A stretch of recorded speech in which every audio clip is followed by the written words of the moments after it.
ഇരിങ്ങാലക്കുട നഗരസഭയുടെ രണ്ടാമത്തെ urban health and wellness centre Karuvannur ബംഗ്ലാവിലുള്ള സുവർണ ജൂബിലി മന്ദിരത്തിൽ മുനിസിപ്പൽ ചെയർപേഴ്സൺ മേരിക്കുട്ടി ജോയ് ഉദ്ഘാടനം ചെയ്തു. Municipal vice chairman Baiju Kuttikkadan അധ്യക്ഷത വഹിച്ച ചടങ്ങിൽ സ്റ്റാൻഡിംഗ് കമ്മിറ്റി ചെയർപേഴ്സൺമാരായ Feni Abin Vellanikkaran, CC Shibin, Ambika Pallipurath, Jaison Parekkadan, advocate Jisha Joby, municipal കൗൺസിലർമാർ എന്നിവർ പങ്കെടുത്തു.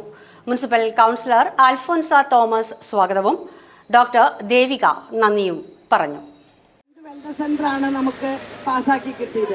ഒന്ന് കുരുമ്പശ്ശേരിയിലും നമ്മുടെ ടൗൺ മേഖലയിലൊന്നും, അതുപോലെ പൊർത്തുശ്ശേരി മേഖലയിലും ഒന്നുമാണ്. അതായത് നമുക്ക് മാടായിക്കോണത്തേക്കായിരുന്നു അന്ന് നമ്മൾ പല രീതിയിലും നോക്കി. നമുക്ക് അവിടെ സൗകര്യമില്ലാത്തത് കൊണ്ടാണ് ഫൈനൽ നമ്മൾ അന്വേഷിച്ചത്. നമ്മുടേതായ സ്ഥാപനങ്ങൾ ഒഴിഞ്ഞു കിടക്കുന്നുണ്ടെങ്കിൽ നമ്മൾ അവിടെ ചെയ്യാമെന്ന് വിചാരിച്ചാണ്.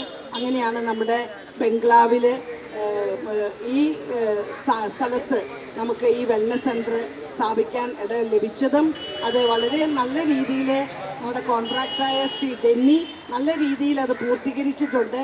ഇനിയും ഇതിൻ്റെ സമയക്രമങ്ങൾ ഡോക്ടർ ആഷ്ലിൻ എന്ന ഡോക്ടറും അതിനോടനുബന്ധിച്ച് 2 നഴ്സുമാർ, ഫാർമസിസ്റ്റ്, അങ്ങനെ അവരോടനുബന്ധിച്ചുള്ള എല്ലാ ജീവനക്കാരും ഇവിടെ ഉണ്ടാകും.